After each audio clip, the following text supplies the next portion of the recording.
गुलबर्गा शहर की suburban police ने एक चौंकाने वाला मामला सामने लाया है। कल्लेहंगरगा गांव की 17 साल की मंजुला की हत्या के आरोप में उसके पिता को गिरफ्तार किया गया है। पुलिस का कहना है कि गिरफ्तारी के बाद पिता ने अपनी बेटी की हत्या करने की बात मान ली है। जांच में पता चला कि यह हत्या जमीन के झगड़े और घरेलू विवाद की वजह से हुई थी। पिता ने पहले इसे आत्महत्या दिखाने की कोशिश की, बेटी से एक चिट्ठी लिखवाई और फिर उसे फांसी पर लटका दिया। लेकिन पुलिस की जांच में साफ हो गया कि यह आत्महत्या नहीं बल्कि हत्या थी। यह घटना सिर्फ गुलबर्गा ही नहीं, पूरे इलाके को हिला देने वाली है। ಮೊನ್ನೆ ರಾತ್ರಿ ಕಲಬುರಗಿ ನಗರದ ಸಬರ್ಬನ್ ಪೊಲೀಸ್ ಸ್ಟೇಷನ್ ಲಿಮಿಟ್ಸಲ್ಲಿ ಬರುವ ಕಲ್ಲಹಂಗರ್ಗ ಗ್ರಾಮದಲ್ಲಿ ಒಂದು ಕೊಲೆ ಪ್ರಕರಣ ವರದಿಯಾಗಿರುತ್ತೆ. ಅದರಲ್ಲಿ ಪ್ರಾಥಮಿಕವಾಗಿ ನಮ್ಮ 112ಗೆ ಬಂದಿರೋ ಮಾಹಿತಿಯ ಪ್ರಕಾರ 17 ವರ್ಷದ ಯುವತಿ ಹ್ಯಾಂಗಿಂಗ್ ಮುಖಾಂತರ ಸೂಸೈಡ್ ಆಗಿದೆ ಅಂತ ಹೇಳ್ತಾರೆ. ಅಲ್ಲಿ ಹೋಗಿ ಸ್ಥಳ ಪರಿಶೀಲನೆ ಮಾಡಿದಾಗ ಏನು ಮೃತರಾಗಿದ್ದಾರೆ ಅವರಿಗೆ ಫಿಸಿಕಲಿ ಚಾಲೆಂಜ್ ಹುಡುಗಿಯಾಗಿರ್ತಾಳೆ ಮತ್ತು ಪ್ಯಾರಲೈಸಿಸ್ಲಿಂದ ಸಫರ್ ಆಗಿರ್ತಾರೆ. ಏನು ಸೀನ್ ಆಫ್ ಕ್ರೈಮ್ ಇದೆ ಅದು ಒಂಥರ ಸ್ಟೇಜ್ಡ್ ಸೀನ್ ಆಫ್ ಕ್ರೈಮ್ ಅಂತೀವಿ, ಅಂದರೆ ಸಸ್ಪಿಷಿಯಸ್ ಸೀನ್ ಆಫ್ ಕ್ರೈಮ್ ಆಗಿರುತ್ತೆ. ಹಾಗಾಗಿ ಅಲ್ಲಿ ಸ್ಥಳೀಯ ಮಾಹಿತಿಯನ್ನು ಕಲೆ ಹಾಕ್ತೀವಿ ಮತ್ತು ತಕ್ಷಣ ನಮ್ಮ ಫಿಂಗರ್ ಪ್ರಿಂಟ್ ಫೋರೆನ್ಸಿಕ್ ಟೀಮ್ ಕೂಡ ಅಲ್ಲಿ ಸ್ಥಳಕ್ಕೆ ಕಳುಹಿಸಿ ಪರಿಶೀಲನೆ ಮಾಡಿಸ್ತೀವಿ. ಏನು ಮೃತರಾಗಿದ್ದಾರೆ, ಮೃತರ ತಾಯಿ ದೂರನ್ನು ನೀಡಿದ್ದಾರೆ. ದೂರಲ್ಲಿ ಏನು ಉಲ್ಲೇಖ ಮಾಡಿದ್ದಾರೆ ಅಂತಂದರೆ ಆ ಸೀನ್ ಆಫ್ ಕ್ರೈಮಲ್ಲಿ ಒಂದು ಡೆತ್ ನೋಟ್ ಇರುತ್ತೆ ಮತ್ತು ಇವರೇನು ಮೃತರಾಗಿದ್ದಾರೆ ಆ ಕುಟುಂಬಕ್ಕೆ ಪಕ್ಕದ ಜಮೀನಿನವ್ರ ಜೊತೆ ಸುಮಾರು ವರ್ಷಗಳಿಂದ ವಾಗ್ವಾದ ಇದೆ. ಅವರು ಹೊಲಕ್ಕೆ ಹೋಗಲಿಕ್ಕೆ ದಾರಿ ಬಿಡ್ತಾ ಇಲ್ಲ. ಸೊ ಅವರೇ ಏನಾದರೂ ಮಾಡಿರ್ಬೋದು ಅಂತಂದು ಅವರು ಕೊಲೆ ಪ್ರಕರಣ ದೂರನ್ನು ನೀಡಿರ್ತಾರೆ. ಆಮೇಲೆ ನಾವೆಲ್ಲ ಸ್ಥಳ ಪರಿಶೀಲನೆ ಮಾಡಿ ಯಾರ ಮೇಲೆ ಅನುಮಾನ ಇದೆ ಅಂತ ಅವ್ರು ಹೇಳಿದ್ರು. ಅವ್ರ ಬಗ್ಗೆನೂ ಕೂಡ ಸ್ಥಳೀಯ ACP ಸಬರ್ಬನ್ ಅವರು ಮತ್ತು ಇನ್ಸ್ಪೆಕ್ಟರ್ ಸಬರ್ಬನ್ ಮತ್ತು ಅವರ ಟೀಮ್ ಎಲ್ಲ ಆಯಾಮಗಳಲ್ಲಿ ಮಾಹಿತಿಯನ್ನು ಕಲೆ ಹಾಕ್ತಾರೆ. ಮತ್ತು ತನಿಖೆಯಿಂದ ತಿಳಿದು ಬಂದಿರೋ ಪ್ರಕಾರ ಏನು ಮೃತಳ ತಂದೆ ಇದ್ದಾರೆ, ಮೃತಳ ತಂದೆನೇ ಈ ಒಂದು ಕೊಲೆ ಮಾಡಿರೋದು ಬೆಳಕಿಗೆ ಬರುತ್ತೆ. ಮೃತಳ ತಂದೆ ಹೆಸರು ಗುಂಡೇರಾಯ್ ಅಂತ, ತಂದೆ ಚಂದ್ರಶಾ, ಸುಮಾರು 42 ವರ್ಷ. ಅವರು ಅಗ್ರಿಕಲ್ಚರ್ ಮಾಡ್ತಾರೆ.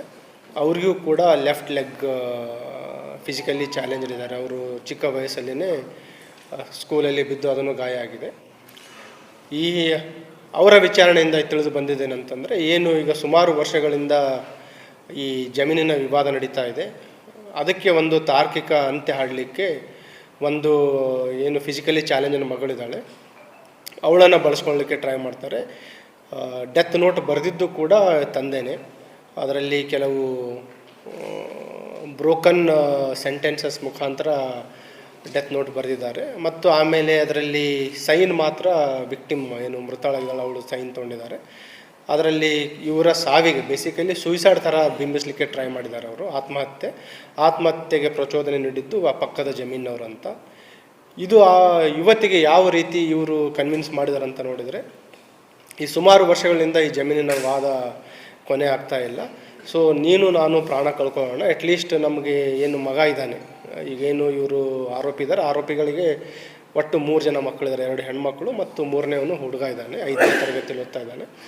ಸೊ ಅಟ್ಲೀಸ್ಟ್ ಅವ್ರ ಮೇಲೆ ಪ್ರಕರಣ ದಾಖಲಿಸಿ ಅವ್ರಿಗೇನಾರ ಜೈಲಿಗೆಲ್ಲ ಹೋಗಿದರೆ ಏನು ಜಮೀನಿನ ಇಶ್ಯೂ ಇದೆ ಅದು ಸಾಲ್ವ್ ಆಗುತ್ತೆ ಅಂತ ಹೇಳಿ ಅದನ್ನು ಕನ್ವಿನ್ಸ್ ಮಾಡ್ತಾರೆ.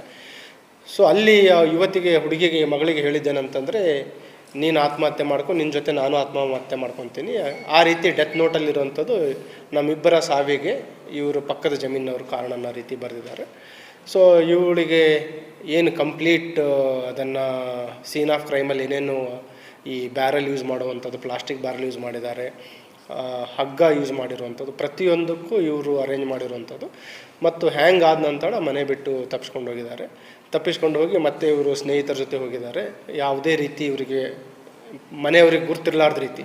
ಆಮೇಲೆ ಫ್ಯಾಮಿಲಿ ಮೆಂಬರ್ಸ್ ಇವರಿಗೆ ಕರೆ ಮಾಡಿ ಈ ರೀತಿ ಮಗಳು ಆತ್ಮಹತ್ಯೆ ಮಾಡ್ಕೊಂಡಿದೆ ಅಂದಾಗ ಅವಾಗ ಸ್ಥಳಕ್ಕೆ ಧಾವಿಸಿ ಬರ್ತಾರೆ. ಸೊ ನಮಗೆ ದೊರೆತ ಏನೇನು ಎವಿಡೆನ್ಸಸ್ ಇದೆ, first staged scene of crime ಅಥವಾ ಸಸ್ಪಿಷಿಯಸ್ ಸೀನ್ ಆಫ್ ಕ್ರೈಮ್. ಯುವತಿಗೆ ಆತ್ಮಹತ್ಯೆ ಮಾಡ್ಕೊಳ್ಳಿಕ್ಕೆ ಬರಲ್ಲ, ಎರಡೂ ಕೈಗಳು ಎದ್ದು ನಿಂತು ನಿಯರ್ಲಿ 9.5 ಫೀಟ್ ಅಷ್ಟು ಹೈಟ್ ಇದೆ. ಅದು ಏನು ಲೈಗೇಚರ್ ಹಾಕಿರುವಂಥ ಹುಕ್ಕಿದೆ, ಅಷ್ಟು ಅವಳಿಗೆ ನಿಲ್ಲಿಕ್ಕೂ ಆಗಲ್ಲ ಮತ್ತು ಕೈಲಿಂದ ಕಟ್ಟಲಿಕ್ಕೂ ಆಗಲ್ಲ. ಸೊ ಹಾಗಾಗಿ ಅನುಮಾನಾಸ್ಪದ ಬಂದ ನಂತರ ಸ್ಥಳಕ್ಕೆ ನಾನು ಹೋಗಿದ್ದೆ, ಈ DCP ಹೋಗಿದ್ದರು ಮತ್ತು ನಮ್ಮ ಫೋರೆನ್ಸಿಕ್ ಟೀಮ್ಸ್ ಎಲ್ಲ ಹೋಗಿದ್ದರು. ಸೊ ಈ ಒಂದು ರೀಸನ್ ಕೊಲೆ ಮಾಡಲಿಕ್ಕೆ ಆ ಒಂದು ತುಂಬ ನೋವಿನ ಒಂದು ರೀಸನ್ ಕಂಡುಬರುತ್ತೆ. ಬಟ್ ಇದರಲ್ಲಿ ಏನು ಮೃತಳಾಗಿದ್ದಾಳೆ, ಅವಳಿಗೆ ನ್ಯಾಯ ಕೊಡಬೇಕಾಗಿರುವಂಥ ಜವಾಬ್ದಾರಿ ನಮ್ಮೆಲ್ಲರದಿದೆ. ಈಗಾಗಲೇ ಅವಳ ತಂದೆಗೆ ಅರೆಸ್ಟ್ ಮಾಡಿದ್ದೀವಿ ಮತ್ತು ಏನು ಹ್ಯಾಂಡ್ ರೈಟಿಂಗಲ್ಲಿ ನಮಗೆ ಡೆತ್ ನೋಟ್ ಸಿಕ್ಕಿದೆ ಅದನ್ನು ಕೂಡ ಪರಿಶೀಲನೆ ಮಾಡ್ತಾಯಿದ್ದೀವಿ. ಅಲ್ಲಿ ಇನ್ನೊಂದು ಏನಂತಂದರೆ ನಮಗೆ 2 ಪೇಜ್ ನೋಟ್ ಸಿಕ್ಕಿದೆ. ಡೆತ್ ನೋಟ್ಸು 2 ಇದೆ. ಒಂದು ಇವರೇನು ಮಗಳಿದ್ದಾಳೆ, ಮಗಳ ಹೆಸರಲ್ಲಿ ಒಂದು ಡೆತ್ ನೋಟ್ ಸಿಕ್ಕಿದೆ. ಇನ್ನೊಂದು ತಾಯಿಯೊಬ್ಬರಿದ್ದರು, ಅವರು ಈ ವರ್ಷ ಜನವರಿ ತಿಂಗಳಲ್ಲಿ ಮೃತರಾಗಿದ್ದಾರೆ. ಅವರ ಮೃತ ಟೈಮಲ್ಲಿನೂ ಕೂಡ ಒಂದು ಡೆತ್ ನೋಟ್ ಬರೆದಿದ್ದಾರೆ. ಆ ಡೆತ್ ನೋಟಿಗೆ ತಾಯಿಯ ಫಿಂಗರ್ ಪ್ರಿಂಟ್ ಅಂದರೆ ಥಂಬ್ ಇಂಪ್ರೆಷನ್ ತೊಗೊಂಡಿದ್ದಾರೆ. ಬೇಸಿಕಲಿ ಆ ಟೈಮಲ್ಲಿನೂ ಕೂಡ ಈ ಪಕ್ಕದ ಜಮೀನವ್ರ ಮೇಲೆ ಒಂದು ಲೀಗಲ್ ಆ್ಯಕ್ಷನ್ಗೆ ಅವರಿಗೆ ಗುರಿಪಡಿಸ್ಬೇಕಂತ ಮಾಡಿದ್ರು ಅನಿಸುತ್ತೆ. ಸೊ ಈಗಾಗಲೇ ಅವುಗಳನ್ನೆಲ್ಲ ನಾವೆಲ್ಲ ವೈಜ್ಞಾನಿಕವಾಗಿ ಮತ್ತು ಟೆಕ್ನಿಕಲ್ ತಾಂತ್ರಿಕವಾಗಿ ಏನು ತನಿಖೆ ಮಾಡೋಕ್ಕೆ ಅದೆಲ್ಲ ಮಾಡ್ತಾಯಿದ್ದೀವಿ. ಈಗ ವಿತಿನ್ 24 hours ಏನು ನೈಜತೆ ಏನಿದೆ, ಏನು ಅಬೇಟ್ಮೆಂಟ್ ಟು ಸುಯಿಸೈಡ್ ಅಂತ ಅವರು ಪ್ರತಿಬಿಂಬಿಸ್ತಾ ಇದ್ದರು, ಅದು ಅಬೇಟ್ಮೆಂಟ್ ಟು ಸುಯಿಸೈಡ್ ಅಲ್ಲ, ಅದು ಒಂದು ಪ್ಲ್ಯಾಂಡ್ ಮರ್ಡರ್ ಥರ ಬಂದಿರೋದ್ರಿಂದ ಈಗಾಗಲೇ ಮೃತಳ ತಂದೆಗೆ ಅರೆಸ್ಟ್ ಮಾಡ್ತಾ ಇದ್ದಾರೆ ಮತ್ತು ಅವರನ್ನು ಪೊಲೀಸ್ ಕಸ್ಟಡಿ ತೆಗೆದುಕೊಂಡು ಹೆಚ್ಚಿನ ಒಂದು ವಿಚಾರಣೆಯನ್ನು ಕೂಡ ಮಾಡೋರಿದ್ದಾರೆ.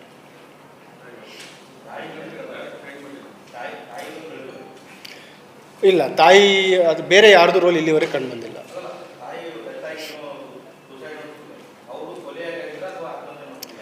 ಅವ್ರದ್ದು ವಯಸ್ಸಹಜ ಸಾವಾಗಿದೆ.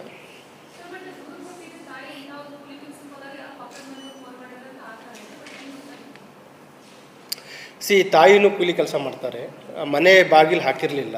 ಸೊ ಅವರು ಮನೆ ಹೋಗಿ ನೋಡಿದಾಗ ಇವಳು ಹ್ಯಾಂಗಿಂಗ್ ಗುರ್ತಾಗಿದೆ. ತಕ್ಷಣ ಅವ್ರು ತಿಳಿಸಿದ್ದಾರೆ. ಅವ್ರ ತಾಯಿನೂ ಬಂದಿದ್ದಾರೆ ಮತ್ತು ತಂದೆನೂ ಬೇರೆ ಒಬ್ಬರು ಸ್ನೇಹಿತರ ತೋಟದಲ್ಲಿದ್ದರು, ಅವರು ಕೂಡ ಮನೆಗೆ ವಾಪಸ್ ಬಂದಿದ್ದಾರೆ.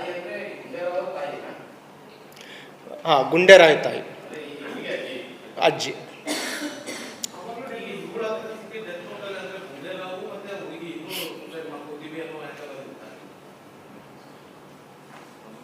ಆ ರೀತಿ ಕನ್ವಿನ್ಸ್ ಮಾಡಿದ್ದಾರೆ ಮಗಳಿಗೆ. ಸೊ ನಮ್ಮಿಬ್ಬರ ಸಾವಿಯಂತಿಗೆ ಅಂತ ಬರೆದಿದ್ದಾರೆ. ಸೊ ಮಗಳಿಗೆ ಹೇಳಿದ್ದೇನಂತಂದರೆ ನೀನು ಸಾಯಿ ನಾನು ಸಾಯೋಣ, ನಮ್ಮ ಸಾವಿಗೆ ಅವರೇ ಕಾರಣ ಅಂತ ಹೇಳೋಣ, ಮತ್ತು ಅವ್ರ ಮೇಲೆ ಅಬೇಟ್ಮೆಂಟು ಸುಯಿಸೈಡ್ ಆದಾಗ ಸ್ಟ್ರಾಂಗ್ ಕೇಸ್ ಆಗುತ್ತೆ, ಅವ್ರು ಜೈಲಿಗೆ ಹೋಗ್ತಾರೆ, ಆವಾಗ ಆಟೋಮೆಟಿಕ್ ನಮಗೆ ದಾರಿ ಮಾಡ್ಕೋಬೋದು. ಮತ್ತು ಅಟ್ಲೀಸ್ಟ್ ಅದು ಏನು 2.5 ಎಕರೆ ಜಮೀನಿದೆ, ಮಗನಿಗೆ ಅಟ್ಲೀಸ್ಟ್ ಅವನು ನೆಮ್ಮದಿಯಿಂದ ಬದುಕ್ಬೋದು ಅಂತಿದೆ. ಅವ್ರಿಗಿರೋಂಥ ಆಸ್ತಿ ಅಂದರೆ ಬರೀ 2.5 ಎಕರೆ ಜಮೀನು ಊರಲ್ಲಿ.